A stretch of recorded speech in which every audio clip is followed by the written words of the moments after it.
Hello, कैसे हो आप साहब। तो भैया मेरे को तो लगता है आप लोग शायद वो पहेली पढ़ के आए रहोगे। सर कौन सी पहेली? अरे मैंने डाला था ना पहेली अपना, इसमें क्या बोलते हैं, कम्युनिटी पोस्ट में। आप देखे कि नहीं? मैंने एक पहेली पूछी थी, मतलब एक हिंट दिया था आपको क्या कौन सा चैप्टर चालू होने वाला है। क्या आप गैस कर पाए? नहीं पढ़ी है? जाओ पढ़ के आओ फटाफट, पहले वो हिंट पढ़ के आओ, जाओ फटाफट पढ़ के आ गए। चलो, तो क्या था हिंट? कुछ याद आया? कुछ समझ में आया? तो आपको लग रहा होगा कि motion in a plane, because उसमें 1D 2D सब था, लेकिन नहीं, उसमें बात हो रही थी बायोलॉजी के बारे में। बिल्कुल सही सुना। आज से हम शुरू करने जा रहे हैं साथ ही साथ बायोलॉजी का भी सिलेबस। आपने एकदम सही सुना, केमिस्ट्री फिजिक्स तो करा ही रहा हूँ, बायोलॉजी भी होगा। अब बायोलॉजी का सबसे पहला जो चैप्टर हमें पढ़ना है वो पढ़ना है हमें लिविंग ऑर्गेनिजम्स। लिविंग ऑर्गेनिजम्स, इसको बहुत लोग एक और नाम से जानते हैं, लिविंग वर्ल्ड।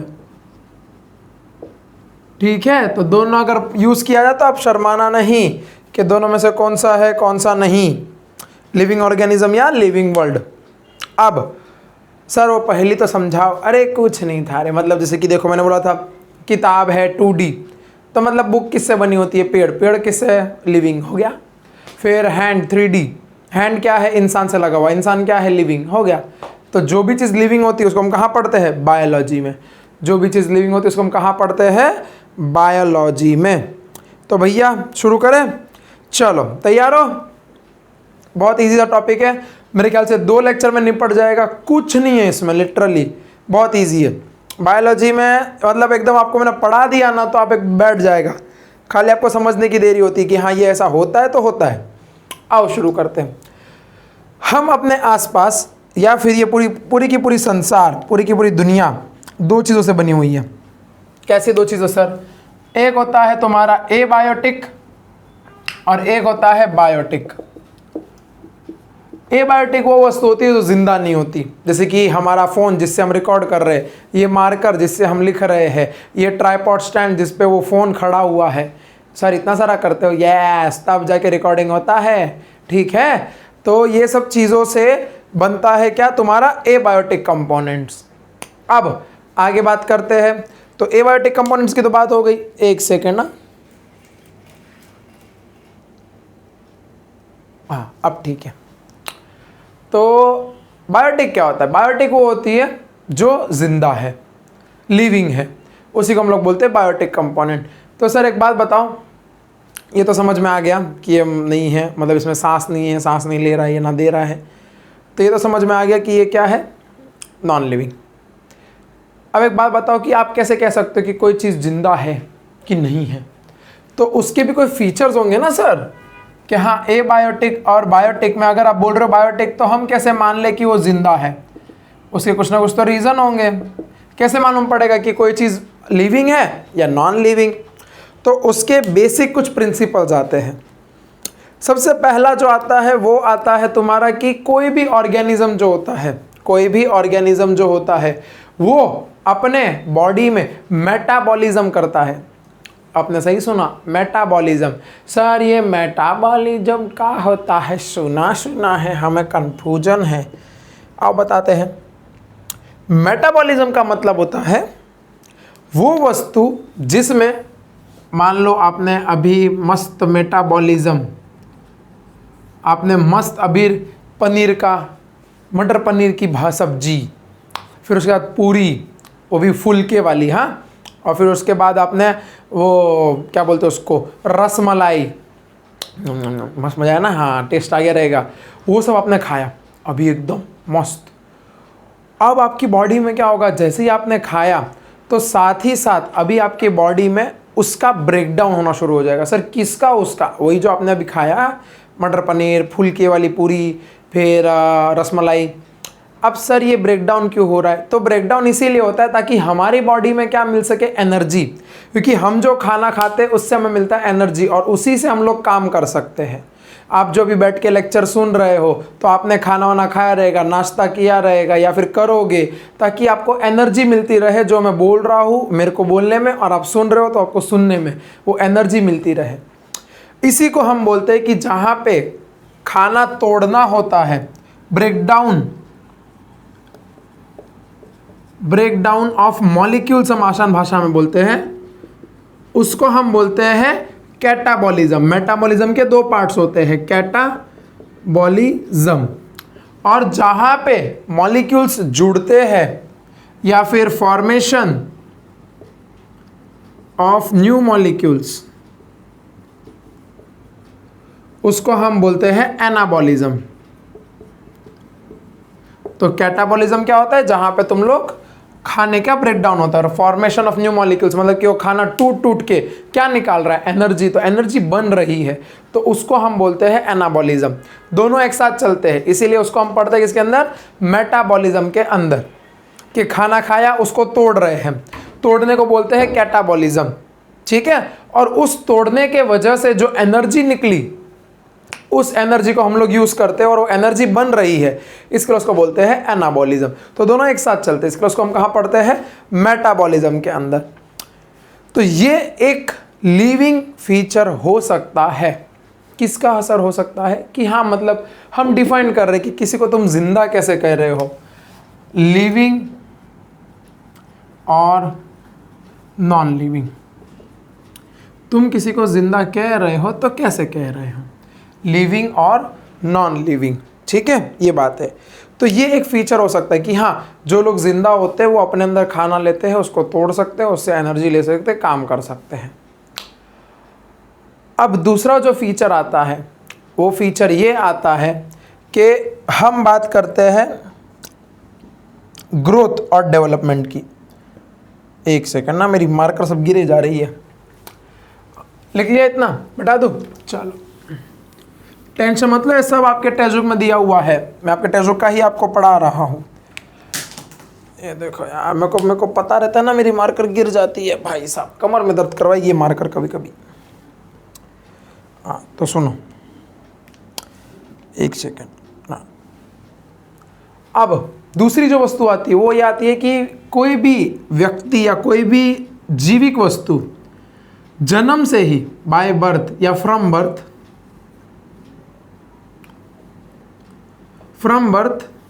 वो ग्रोथ एंड डेवलपमेंट शुरू कर देता है। ग्रोथ एंड डेवलपमेंट, और वो भी कैसे, वो करता है वेल और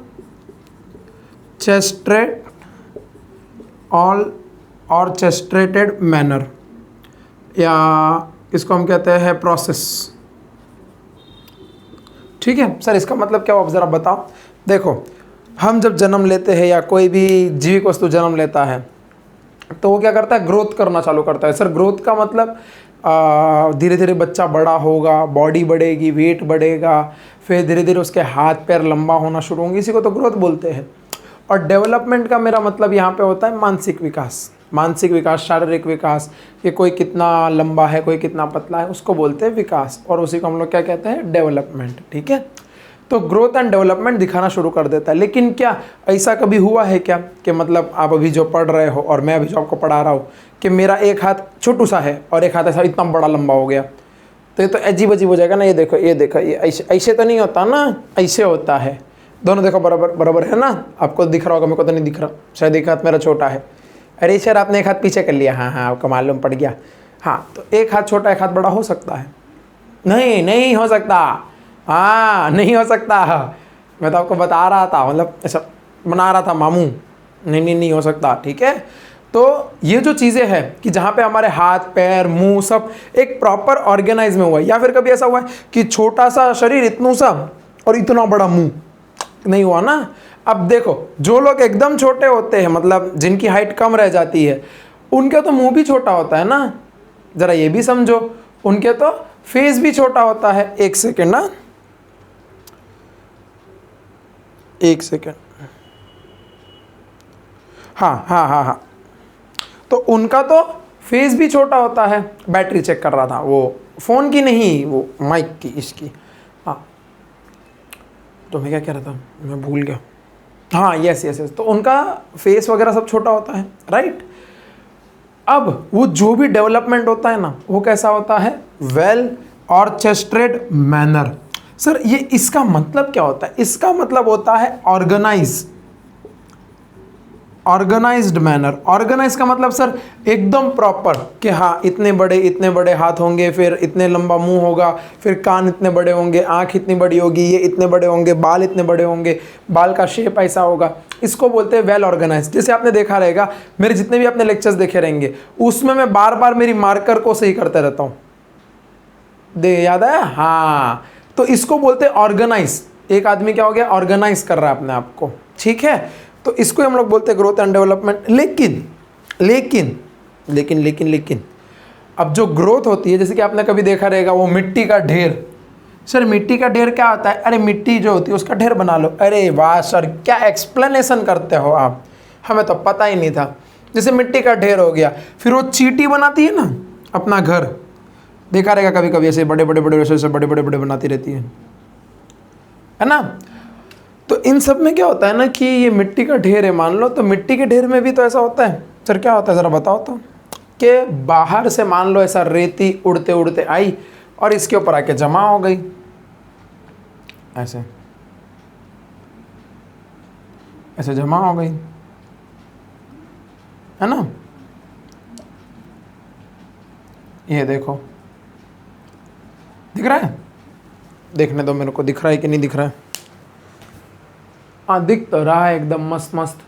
तो अब ऐसे केस में क्या हुआ कि ये ब्लैक कलर का जो लाइन था वो तो पहले से था और ब्लू कलर का उसके ऊपर आके जमा हो गया।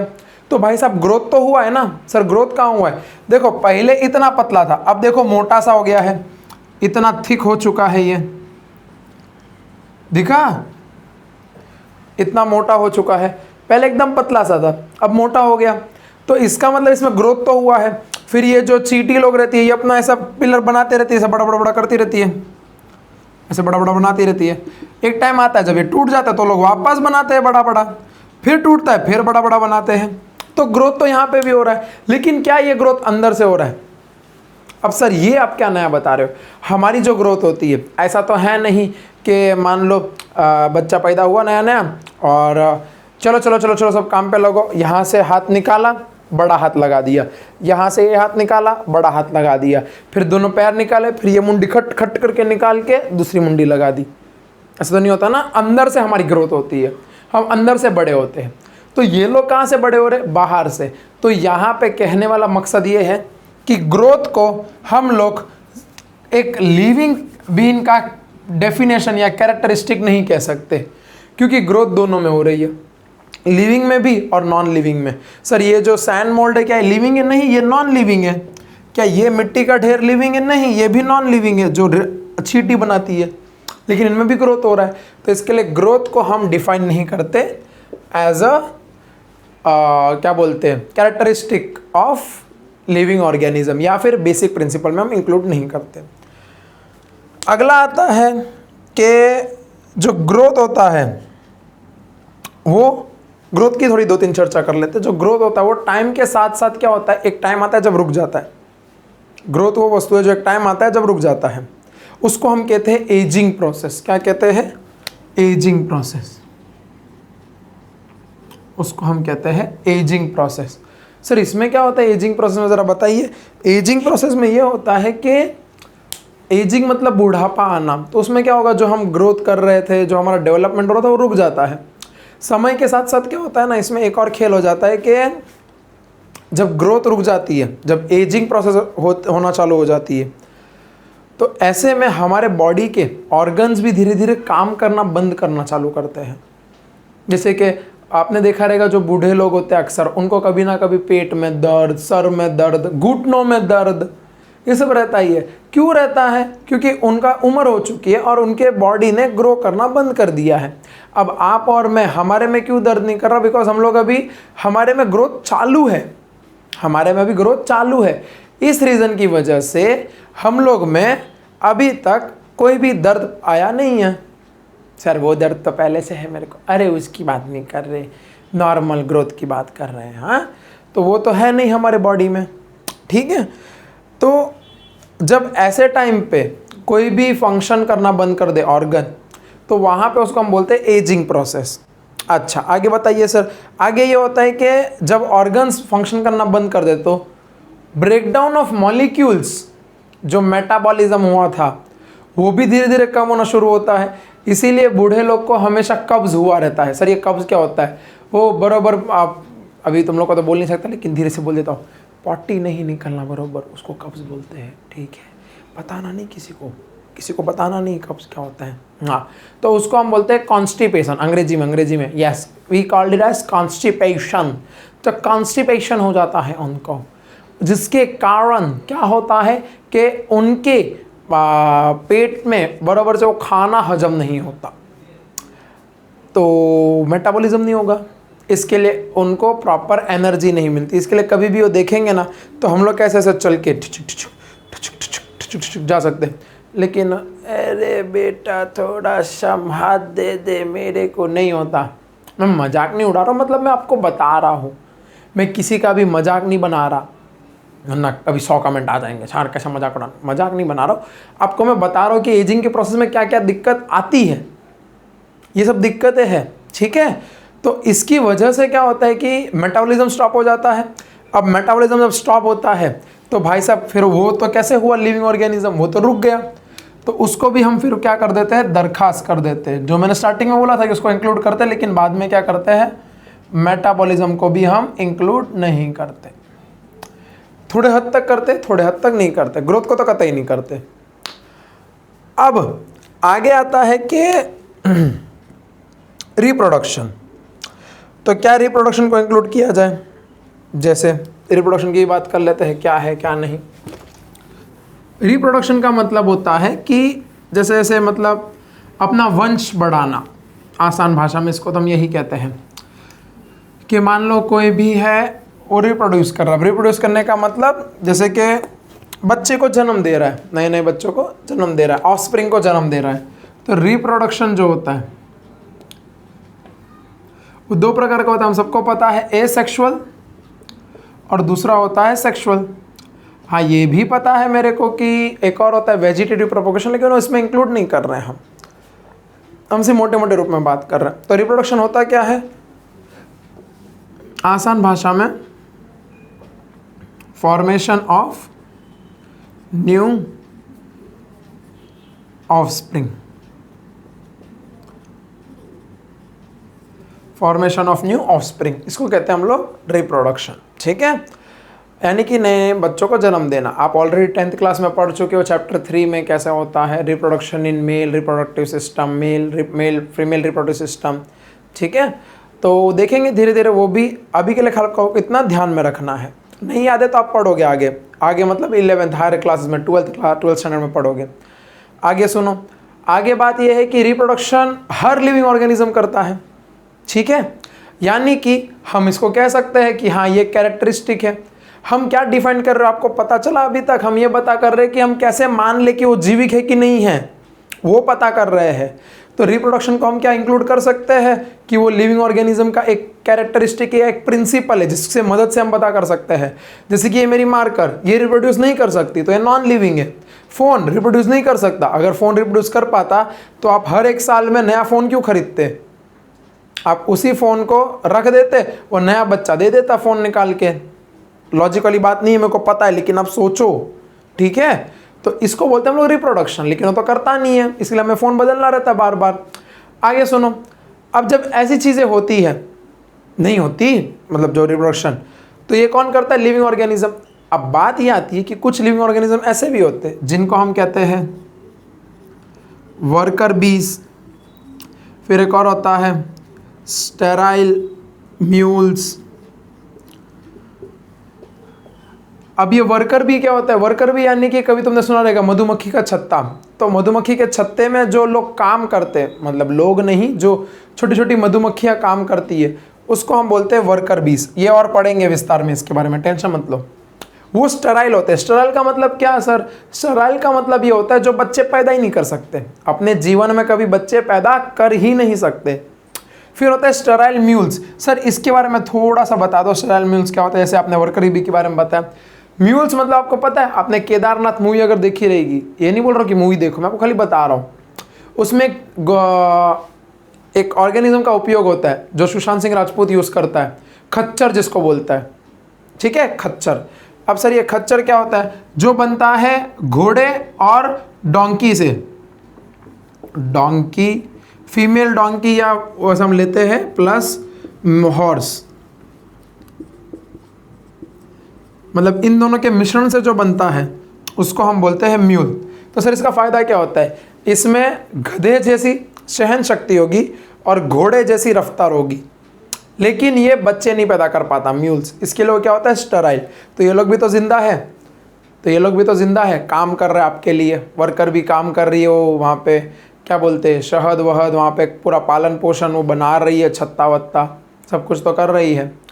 तो भाई साहब बात ये है, ये दोनों स्टराइल है, ये दोनों बच्चे ही नहीं पैदा कर सकते, इसीलिए रिप्रोडक्शन भी है नहीं कि हाँ बता सकते कि हाँ ये जिंदा है कि नहीं है। ठीक है, अब आते हैं हम लोग हमारे सेकेंड लास्ट टॉपिक पे। जैसे कि कोई ऑर्गेनिज्म बड़ा होता है फिर मर जाता है, वो भी एक पॉइंट लिखा हुआ है, मतलब कि उसका ग्रोथ क्या हो गया? स्टॉप हो चुका है, और उसमें मेटाबॉलिज्म भी क्या हो चुका है? स्टॉप। आगे बढ़ते हैं। आगे हमारे पास आता है एक सबसे इम्पॉर्टेंट और सबसे महत्वपूर्ण, जो हमसे कहता है कि कोई भी लिविंग वस्तु अ लिविंग ऑर्गेनिज्म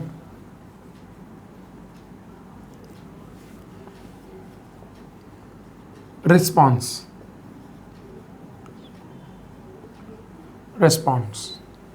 कोई भी लिविंग ऑर्गेनिज्म क्या करेगी? रिस्पॉन्ड करेगी। रिस्पॉन्ड करने का मतलब जैसे कि और ये जो मेरी पलके अभी झपकी ना, इसको बोलते हैं रिस्पॉन्स करना। ठीक है, जैसे कि मैं अगर आपको फटक करके मार दूँ तो इसको हम क्या कहेंगे? रिस्पॉन्स करना।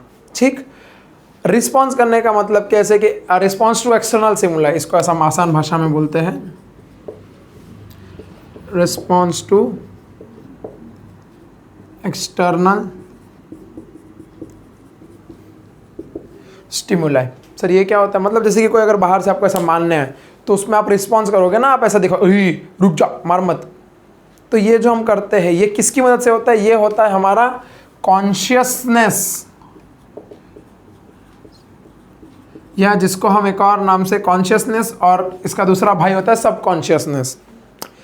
हमारी पांचवी इंद्रिया या छठी इंद्री जिसको हम बोलते हैं कॉन्शियसनेस, कि हाँ हम पता कर सकते हैं कि हाँ कोई हमें खतरा दिख रहा है कि नहीं दिख रहा, हम सेंस कर सकते हैं हमारे आजू बाजू में क्या वातावरण है। अब ये सिर्फ और सिर्फ लिविंग वस्तु ही कर सकती है। जैसे कि अगर ये मार्कर को मैं अगर ऐसा मारूँ तो वो हिलेगी नहीं, ऐसा नहीं कि ही मेरे को मारने आ रहा तो मैं चलो भाग जाती हूँ, ऐसा नहीं करेगी वो। अगर उसको मारने जा रहा है तो मार खा लेगी, लेकिन जहाँ पे ऐसा ठीक है, तो हम लोग कॉन्शियसनेस है, हमें पता चलता है कि हाँ भैया कोई मार रहा है, हट जाओ वहाँ से। तो ये एक जो प्रॉपर्टी है रिस्पॉन्स वाली, वो सिर्फ और सिर्फ लिविंग ऑर्गेनिज्म के पास ही है, इसीलिए इसको हम कह सकते हैं unique characteristic of living beings. Unique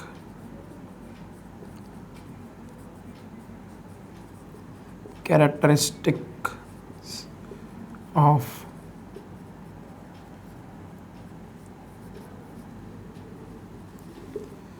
living beings, a unique characteristics of living beings, इसको हम कह सकते हैं a unique characteristics of living beings.